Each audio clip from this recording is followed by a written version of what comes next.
There was a tornado in Metro Vancouver over the weekend, but did you get any emergency alerts on your phone? Despite Environment Canada saying on its website that conditions Saturday could potentially result in a loss of life, Canada's Alert Ready system was never activated.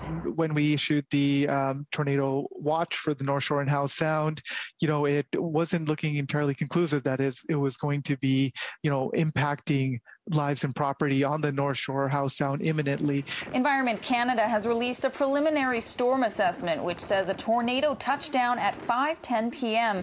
near the UBC University Golf Club on Saturday. Trees were uprooted and broken, scattering debris around the area. The authority also says a vehicle was damaged by a tree and power lines were downed by wind speeds of up to 110 kilometers an hour. But despite the damage at the time, Environment Canada only issued warnings on its website and social media, not through Canada's Alert Ready system, which would broadcast warnings immediately on television, radio, and wireless devices. The Alert Ready system is specifically for tornado warnings and for severe thunderstorm warnings, meeting a certain criteria of, baseball-sized hail, winds over 130 kilometers an hour, that kind of thing. So it's really for the most severe cases. According to the Alert Ready website, BC is one of only 3 provinces that has not issued an alert so far this year.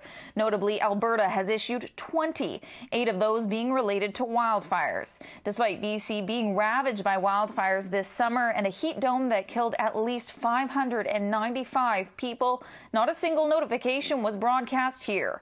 We reached out for more information from BC's Deputy Premier Mike Farnworth, whose office writes, BC is actively examining the role broadcast intrusive alerting systems will play in notifying the public of other events beyond tsunamis, Amber Alerts, and civil emergencies. We had to test the system weekly, locally, and then there was a test issued monthly by the state. Dylan Homkoop, former brand manager of KGMI AM Bellingham, which was the primary emergency alert system station for Northwest Washington, says in the U.S. alerts are sent out far more frequently than in Canada for a plethora of reasons. Warnings of, a windstorm of incredibly devastating or dangerous proportions, that kind of information needs to be communicated to people in a again, a concise and all-encompassing way, rather than relying on a hodgepodge of private and public